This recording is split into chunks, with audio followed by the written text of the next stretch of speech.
現状私の個人売買で購入したこの S2000、約半年かけて DIY 点検整備を進めてきました。今日はいよいよ民間車検場へ持ち込んで新しい車検証を手に入れに行こうと思います。英国の車検制度では新車登録から3年後に初めての車検があり、その後は毎年車検を受けることになります。車検は MOT テストと呼ばれ、受験費用は37英国ポンド、日本円に換算して5、6千円くらい、感覚的には3、4千円という感じです。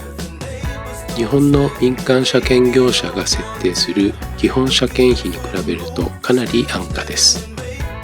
また、法定費用を車検時に支払う必要はなく、車両税と自動車保険の支払いは所有者の自己責任で別々に手続きを行う仕組みです。しかし MOT テスト、車両税、自動車保険に関する情報は電子的に相互チェックされる仕組みになっており、どれか一つでも欠けた状態で公共道路を走行すると担当省庁から警告文を受け取ることになります。では車検項目について見ていきましょう。 MOT テストマニュアルは英国政府ウェブサイトから取得可能ですので、詳細が気になる方は www.gov.uk から MOT インスペクションマニュアルで検索してみてください。MOT テスト項目をマニュアルの大項目番号に沿って説明すると、0番車両身分、1番ブレーキ、2番操舵装置、3番視認性、4番電灯及び電気系統、5番足回り、6番構造、7番安全装置、8番騒音及び排気のようになっています。 MOT テストマニュアルには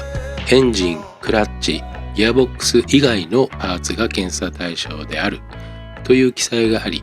それを列挙すると先ほどの項目に分類されるということのようですね。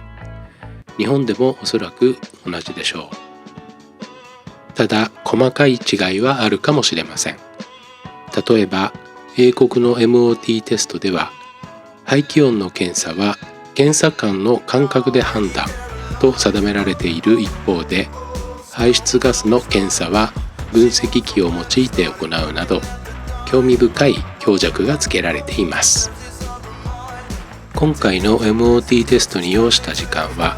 約45分程度と、待つのも苦痛ではない範囲で完了しました。これまでの経験から総じて1時間以内には結果をもらえるものと思います。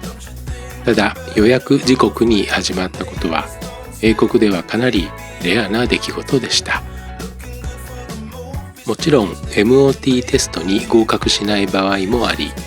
その場合は不合格の記録が残され、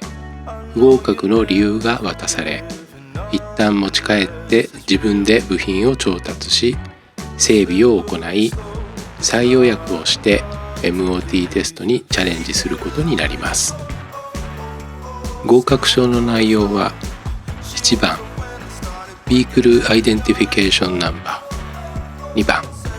車両ナンバー、国名、メーカー、車種、3番区分、4番走行距離、現在と過去3年分、5番合格、6番日付、試験日と期限、7番検査官名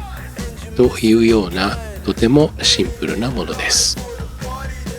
車検証は個人情報や車両寸法情報が掲載されないとてもシンプルな証書です。しかも常時携帯義務はありません。政府の電子化が進み、4省庁が縦割りで管轄する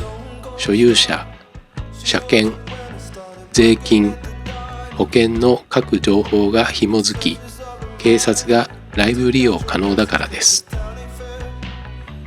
そして気になる検査結果ですが、テストが終了した時に EPS 警告灯が点灯したために、近所を一周して警告灯は消えて、無事に合格証を受け取ることができました。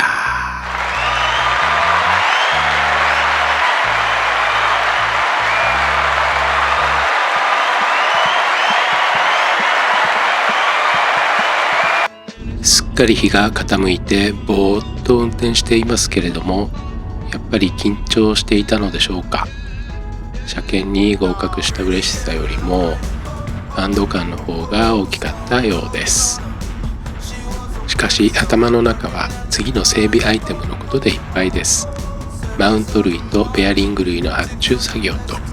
整備に必要な工具の調達と、その工具を設置収納する場所の確保と、整理することが多すぎて大いに頭を悩ませているのでした。